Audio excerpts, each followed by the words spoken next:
कहानी की शुरुआत होती है एक बहुत ही अंधेरी और उदास रात से। साल है 1940 का और शहर है न्यूयॉर्क। लेकिन ये वो न्यूयॉर्क नहीं है जिसे हम फिल्मों में देखते हैं। यहाँ की रोड और गलियों में कचरा बिखरा है, लोग एक दूसरे से नफरत करते हैं और पूरी दुनिया में डर का माहौल है। डर इस बात का है कि अमेरिका और रूस के बीच कभी भी एटम युद्ध शुरू हो सकता है। हर जगह दंगे हो रहे हैं और लोग पागलों की तरह चिल्ला रहे हैं। इसी माहौल के बीच हम एक बहुत ऊंची और आलीशान बिल्डिंग के अंदर चलते हैं। वहाँ एक कमरा है जहाँ टीवी चल रहा है। उस कमरे में एक भारी भरकम शरीर वाला आदमी बैठा है जिसका नाम है एडवर्ड ब्लैक। ब्लैक कोई आम आदमी नहीं था, उसे दुनिया कॉमेडियन के नाम से जानती थी। वह एक ऐसा सुपर हीरो था जिसने सालों तक सरकार के लिए बहुत ही खतरनाक और गंदे काम किए थे। वह चुपचाप बैठा शराब पी रहा है और टीवी पर जंग की खबरें देख रहा है। अचानक उसके कमरे का दरवाजा तेजी से खुलता है। एक साया अंदर आता है। ब्लैक को समझ आ जाता है कि उसकी मौत उसे तलाशते हुए आ गई है। वह हमलावर इतना ताकतवर है कि ब्लैक जैसा पुराना शिकारी भी उसके सामने कमजोर हो जाता है। दोनों के बीच एक भयानक फाइट शुरू होती है। मुक्के चलते हैं, कांच टूटा है और पूरे कमरे में खून की बूंदें बिखर जाती हैं। वह हमलावर ब्लैक को उठाकर दीवार पर पटकता है और अंत में उसे उठाकर विंडो से नीचे फेंक देता है। कई मंजिल ऊपर से गिरते हुए ब्लैक की मौत हो जाती है। जब उसकी लाश रोड पर गिरती है तो उसके सीने पर लगा वो छोटा सा स्माइली फेस वाला बिल्ला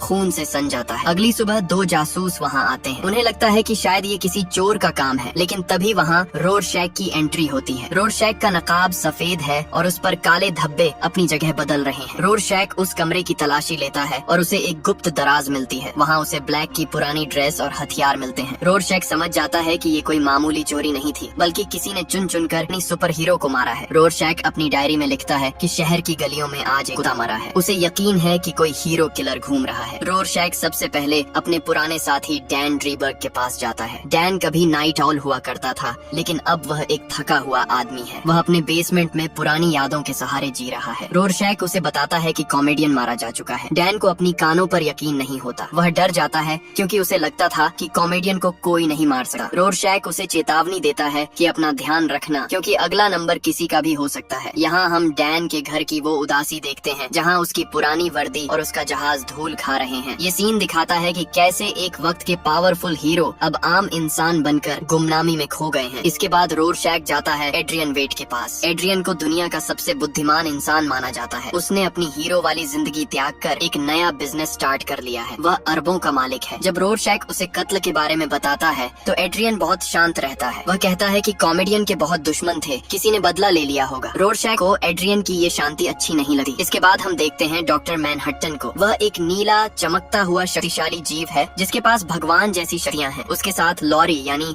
सिल्क स्पेक्टर रहती है। रोरशैक उन्हें भी सावधान करता है। डॉक्टर मैनहट्टन को किसी की मौत से कोई फर्क नहीं पड़ता। वह समय को अलग तरीके से देखता है। सीन चेंज होता है और हम देखते हैं एक टेलीविजन को जिसपे डॉक्टर मैनहट्टन एक लाइव इंटरव्यू देने आए हैं। पूरी दुनिया की नजरें उन पर टिकी हैं क्योंकि वे अमेरिका के सबसे ताकतवर रक्षक और दुनिया के सबसे शक्तिशाली जीव हैं। लेकिन इस इंटरव्यू में कुछ ऐसा होने वाला था जिसकी कल्पना किसी ने नहीं की थी। जैसे ही इंटरव्यू शुरू होता है, रिपोर्टर्स डॉक्टर मैनहट्टन से उनके विज्ञान और उनकी शक्तियों के बारे में सवाल पूछने के बजाय उन पर बहुत ही भयानक आरोप लगाना शुरू कर देते हैं। एक रिपोर्टर तैनात होकर पूछता बोलता है, डॉक्टर मैनहट्टन के साथ सालों तक काम करने वाले वैज्ञानिकों और उनके करीबी दोस्तों को कैंसर हो गया है। यहाँ तक कि उनकी पुरानी प्रेमिका जेनी स्लेटर भी कैंसर की आखिरी स्टेज पर है और मर रही है। स्टूडियो में शोर मच जाता है। लोग चिल्लाने लगते हैं कि डॉक्टर मैनहट्टन एक मसीहा नहीं बल्कि एक चलता फिरता कैंसर है। डॉक्टर मैनहट्टन जो समय को देख सकते हैं और एटम हमले को भी रोक सकता है। मैनहट्टन इस इंसानी नफरत और चीख पुकार के सामने बेबस नजर आते हैं। उन्हें पहली बार एहसास होता है कि उन्होंने इंसानों के लिए अपनी जान दांव पर लगाई, लेकिन ये इंसान उन्हें एक बीमारी समझ रहे हैं। वे इतने दुखी और गुस्से में आ जाते हैं कि कैमरे के सामने ही चिल्लाता है और अचानक वहाँ से गायब होकर सीधे मंगल ग्रह पर चला जाता है। डॉक्टर मैनहट्टन का धरती से जाना कोई छोटी बात नहीं थी। जैसे ही यह खबर रूस को पता चलती है, पूरी दुनिया का नक्शा बदलने लगता है। अब अमेरिका के पास कोई सुरक्षा कवच नहीं बचा था। रूस को लगता है कि अमेरिका अब कमजोर हो चुका है और वह कभी भी एटम हमला कर सकता है। पूरी दुनिया में कयामत की घड़ी की सुई आधी रात के और करीब पहुंच जाती है। इसी बीच साजिश का अगला निशाना बनता है एड्रियन वेट। एड्रियन अपनी कंपनी के दफ्तर में बैठा होता है। तभी एक सफाई कर्मचारी के भेष में आया एक हमलावर उस पर गोलियां चलाना शुरू कर देता है। एड्रियन, जो दुनिया का सबसे तेज दिमाग वाला इंसान है, अपनी फुर्ती से गोलियों को चकमा देता है और हमलावर को दबोच लेता है। लेकिन वह हमलावर एक जहरीला कैप्सूल खाकर अपनी जान दे देता है। जब ये बात रोरशैक को पता चलती है तो रोरशैक अब और भी पागलपन के साथ सबूत ढूंढने लगा है। वह एक पुराने विलेन मोलॉक के घर पहुंचता है जिसे कॉमेडियन कॉमेडियन के जनाजे पर छिपकर रोते हुए देखा गया था। मोलोक रोरशैक को बताता है कि कॉमेडियन मरने से पहले उसके पास आया था। वह बहुत डरा हुआ था और कह रहा था कि उसने कुछ ऐसा देख लिया है जो उसे नहीं देखना चाहिए था। कॉमेडियन कह रहा था कि ये दुनिया एक बहुत भद्दा मजाक कर रही है। रोरशैक को लगता है कि मोलोक और भी बहुत कुछ जानता है, लेकिन जब वह अगली रात वापस आता है तो उसे मोलोक की लाश मिलती है। तभी बाहर पुलिस की कारों का सायरन सुनाई देता है। तब रोरशैक को समझ आता है कि उसे फंसाया गया है। वह पुलिस से बचने के लिए विंडो से कूदता है, लेकिन नीचे सैकड़ों पुलिस वाले उसे घेर लेते हैं। रोरशैक पुलिस से बहादुरी से फाइट करता है। वह अपने नकाब को बचाने की कोशिश करता है, लेकिन आखिरकार वह पुलिस से बच नहीं पाता। पुलिस रोरशैक का मास्क बहुत बेरहमी से उतार देते हैं। जेल के अंदर रोरशैक का सामना उन अपराधियों से होता है जिन्हें उसने खुद घसीट कर अंदर डाला था। जेल का माफिया उसे धमकी देता है, लेकिन रोरशैक खौलता हुआ तेल उस पर फेंक कर सबको दिखा देता है कि वह जेल में डरेगा नहीं। वह कहता है, मैं तुम लोगों के साथ यहाँ बंद नहीं हूँ, तुम सब मेरे साथ यहाँ बंद हो। हम देखते हैं कि डैन और सिल्क स्पेक्टर को जिन्हें एहसास होता है कि रोरशैक सही कह रहा था। डॉक्टर मैनहट्टन चले गए। रोरशैक जेल में है और अब दुनिया परमाणु युद्ध की ओर बढ़ रही है। डैन अपनी पुरानी धूल जम चुकी वर्दी को फिर से पहनता है और तय करता है कि उसे रोरशैक को जेल से आजाद कराना ही होगा, चाहे इसके लिए उसे पूरी पुलिस फोर्स से क्यों न मुकाबला करना हो। जेल का एक बहुत खतरनाक माफिया जिसे बिग फिगर कहा जाता है, वह रोरशैक को मारने की कसम खा चुका है, लेकिन रोरशैक को इसकी कोई परवाह नहीं है। जेल के अंदर एक बहुत ही बेहतरीन सीन है जहाँ रोरशैक का मनोवैज्ञानिक परीक्षण साइकियाट्रिक इवैल्यूएशन होता है। एक डॉक्टर उससे उसके बचपन के बारे में पूछता है। यहाँ हमें पता चलता है कि रोरशैक इतना कठोर क्यों बना। उसकी माँ एक वैश्या थी जो उसे हमेशा बोझ समझती थी। बचपन में उसे सबने बहुत पीटा, लेकिन उसने कभी हार नहीं मानी। रोरशैक डॉक्टर को बताता है कि उसका मन तब बदला जब उसने एक छोटी बच्ची के किडनैपिंग केस की जांच की थी। जब उसने देखा कि कातिल ने उस बच्ची को मारकर कुत्तों को खिला दिया है, तो रोरशैक के अंदर का इंसान मर गया। उसने उस कातिल को जिंदा जला दिया और उसी दिन से उसने अपना नकाब पहनना शुरू किया। रोरशैक कहता है कि भगवान इस दुनिया को नहीं देख रहा, हम ही हैं जो इस गंदगी को साफ करेंगे। तभी शहर में कुछ गुंडे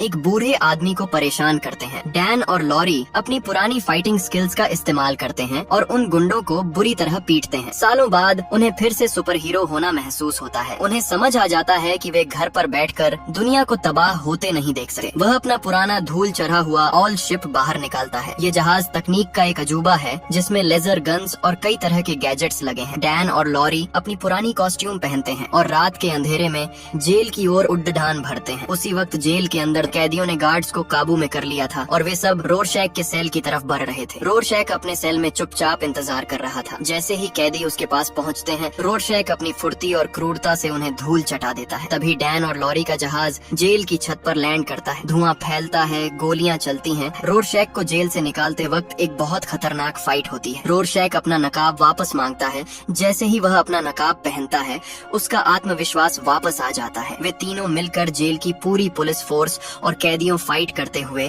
वहाँ से निकल भागते हैं। आजाद होने के बाद रोरशैक सबसे पहले अपने घर जाता है, जहाँ उसने अपनी डायरी और कुछ सीक्रेट फाइल्स छिपाई थी। अब ये तीनों एक टीम बन चुके थे। उन्हें पता था कि एडवर्ड ब्लैक की मौत और डॉक्टर मैनहट्टन का गायब होना, इन सब के पीछे कोई बहुत बड़ा मास्टरमाइंड है। रोरशैक को एक सुराग मिलता है जो पिरामिड डिलीवर नाम की एक कंपनी से जुड़ा था। जब वे इस कंपनी की फाइलों को खंगालते हैं तो उनके पैरों तले जमीन खिसक जाती है। उन्हें पता चलता है कि ये कंपनी किसी और की नहीं बल्कि उनके ही दोस्त एड्रियन वेट ओजिमांडियस की है। आखिर में रोरशैक और डैन को यकीन हो जाता है कि एड्रियन ही वो शख्स है जो सबको एक एक करके रास्ते से हटा रहा है। लेकिन सवाल ये था कि आखिर क्यों? दुनिया का सबसे बुद्धिमान इंसान अपने ही साथियों को क्यों मारेगा? रोरशैक और डैन तय करते हैं कि वे अंटार्कटिका जाएंगे, जहां एड्रियन का गुप्त ठिकाना है। रोरशैक और डैन आर्ची में सवार होकर दुनिया के इस सबसे सुनसान कोने की तरफ बरछ रहे हैं। बाहर भयानक बर्फीला तूफान चल रहा है। जहाज के अंदर डैन बहुत परेशान है। तभी तूफान इतना घातक हो जाता है कि उनका जहाज अनियंत्रित होकर बर्फ के टीलों से टकरा जाता है। डैन और रोरशैक किसी तरह अपनी जान बचाकर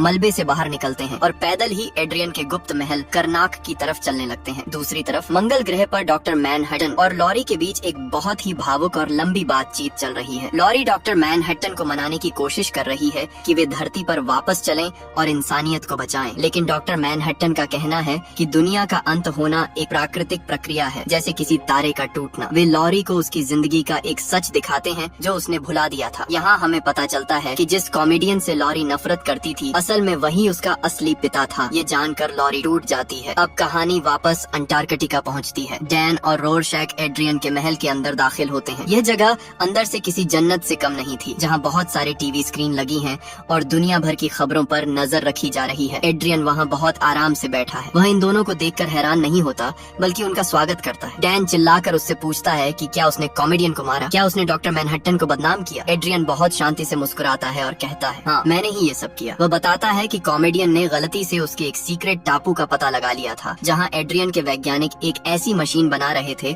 जो पूरी दुनिया को हिला कर रख दे। एड्रियन ने खुद अपने हाथों से कॉमेडियन को विंडो से बाहर फेंका था। वह कहता है कि उसे अपने दोस्तों को रास्ते से हटाने का दुख है, लेकिन ये मेरे मकसद के लिए जरूरी था। डैन और रोरशैक गुस्से में पागल हो जाते हैं। वे एड्रियन पर एक साथ हमला करते हैं। एड्रियन वेड सिर्फ बुद्धिमान नहीं है, वह फाइट में भी एक मशीन की तरह है। वह रोरशैक के घूंसों को ऐसे हवा में रोक लेता है जैसे वो किसी बच्चे के हाथ हो। वह डैन को उठाकर दीवार पर पटक देता है। वह इन दोनों को अधमरा कर देता है और फिर अपना असली प्लान समझाता है। एड्रियन बताता है कि रूस और अमेरिका के बीच एटम युद्ध बस कुछ ही मिनटों की दूरी पर है। अगर युद्ध हुआ तो पूरी धरती राख बन जाएगी। एड्रियन का कहना है कि उसने दुनिया के सबसे डेवलप शहरों जैसे न्यूयॉर्क, मॉस्को में डॉक्टर मैनहट्टन की ऊर्जा से बने बम फिट कर दिए हैं। जब ये बम फटेंगे तो सबको लगेगा कि डॉक्टर मैनहट्टन ने इंसानों पर हमला किया है। पूरी दुनिया डर जाएगी और इस एक झूठे दुश्मन डॉक्टर मैनहट्टन के खिलाफ रूस और अमेरिका हाथ मिला लेंगे। इस तरह करोड़ों लोग मरेंगे जरूर, लेकिन अरबों लोगों की जान बच जाएगी और दुनिया में शांति आ जाएगी। डैन चिल्लाता है कि तुम ये नहीं कर सकते, हम तुम्हें अब भी रोकेंगे। तभी एड्रियन अपनी वॉच की तरफ देखता है और ठंडी आवाज में कहता है, डैन, मैं कोई कॉमिक बुक का विलेन नहीं हूँ कि अपना प्लान पूरा करने से पहले तुम्हें सब समझाऊंगा और तुम मुझे रोक लोगे। मैंने ये बॉम्ब 35 मिनट पहले ही ब्लास्ट कर दिया है। उसी वक्त महल की सारी टीवी स्क्रीन्स पर खबरें आने लगती हैं। न्यूयॉर्क शहर के बीचों बीच एक बहुत खतरनाक नीला धमाका हुआ है। करोड़ों लोग एक सेकंड के अंदर भाप बनकर गायब हो गए हैं। गलियों में सिर्फ राख और सन्नाटा बचा है। एड्रियन का खौफनाक प्लान कामयाब हो चुका था। रोरशैक और डैन सन्न रह जाते हैं। तभी एड्रियन के महल में डॉक्टर मैनहट्टन और लॉरी प्रकट होते हैं। डॉक्टर मैनहट्टन को तुरंत सब समझ आ जाता है। वे एड्रियन को खत्म करने के लिए आगे जाते हैं, लेकिन एड्रियन उन्हें टीवी की खबरें दिखाता है। रूस और अमेरिका ने युद्ध रोक दिया है और वे अब एक साथ मिलकर काम कर रहे हैं। एड्रियन कहता है कि उसने शांति कायम कर दी है। अब फैसला डॉक्टर मैनहट्टन के हाथ में था। क्या वे एक कातिल को सजा देंगे और दुनिया की इस नई शांति को फिर से युद्ध में बदल देंगे, या वे इस झूठ को ही सच बने रहने देंगे। एड्रियन के सामने डॉक्टर मैनहट्टन, डैन, लॉरी और रोरशैक थे। एड्रियन ने अपनी वो खूनी शांति दुनिया पर थोप दी थी। टीवी स्क्रीन पर दिख रहा था कि रूस और अमेरिका के राष्ट्रपति एक दूसरे से हाथ मिला रहे हैं। जिस एटम युद्ध से दुनिया दशकों से डर रही थी वो एक पल में टल गया था, लेकिन इसकी कीमत थी न्यूयॉर्क की तबाही। एड्रियन बहुत गर्व से डॉक्टर मैनहट्टन की ओर देखता है और पूछता है, क्या मैंने सही नहीं किया? क्या अंत में सब ठीक नहीं हो गया? यहाँ डॉक्टर मैनहट्टन कहते हैं, एड्रियन, अंत कभी नहीं होता, कुछ भी खत्म नहीं होता। मैनहट्टन जानते थे कि इंसान का स्वभाव नहीं बदलेगा, लेकिन अभी के लिए एक बहुत खतरनाक धर्म संकट सबके सामने था। अगर ये लोग दुनिया को बता देते कि ये धमाके एड्रियन ने किए हैं, तो जो शांति अभी बनी है वो तुरंत खत्म हो जाएगी। लोग फिर से आपस में कटने मरने लगेंगे। डैन और लॉरी बेबस थे। वे जानते थे कि एड्रियन एक राक्षस है, लेकिन वे ये भी जानते थे कि सच बोलने का मतलब है पूरी दुनिया का विनाश। वे दोनों चुप रहने का फैसला करते हैं। वे इस तीखे सच के घूंट को पी लेते हैं कि उन्हें एक कातिल के साथ समझौता करना होगा। लेकिन वहाँ एक शख्स ऐसा था जिसके डिक्शनरी में समझौता नाम का कोई शब्द ही नहीं था। वो था रोरशैक। रोरशैक का चेहरा गुस्से से लाल हो रहा था। वो कहता है,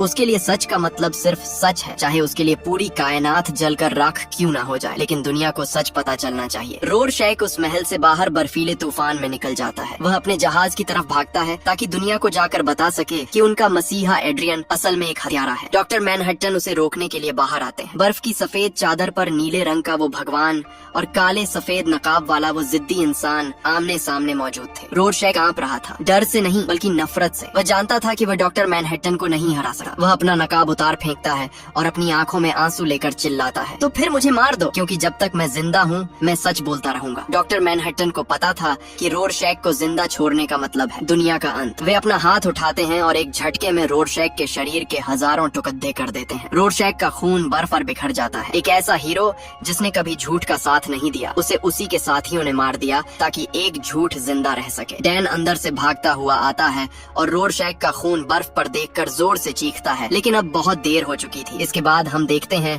कि एड्रियन अपने महल में अकेला रह गया है। उसे अपनी जीत तो मिल गई, लेकिन उसने अपने सारे दोस्त खो दिए। डॉक्टर मैनहट्टन लॉरी से आखिरी बार मिलते हैं और कहते हैं कि अब उन्हें इस गैलेक्सी में दिलचस्पी नहीं रही। वे हमेशा के लिए धरती को त्याग कर किसी दूसरी आकाश गंगा में जा रहे हैं, जहाँ शायद वे नई जिंदगी बना सकें। दृश्य बदलता है और हम वापस न्यूयॉर्क की गलियों पर आते हैं। तबाही के बाद अब वहाँ शांति है, लेकिन ये वो शांति है जो कब्रिस्तान में होती है। लोग एक दूसरे की मदद कर रहे हैं, लेकिन उन्हें ये नहीं पता कि उनकी इस एकता के पीछे कितना भद्दा झूठ छिपा है। डैन और लॉरी अपनी पहचान बदलकर एक आम इंसान की तरह जीने का फैसला करते हैं। इस कहानी में हमें ये दिखाया जाता है कि सच्चाई के सामने ताकतवर आदमी की ही जीत होती है और हमारी कहानी यही खत्म हो जाती है।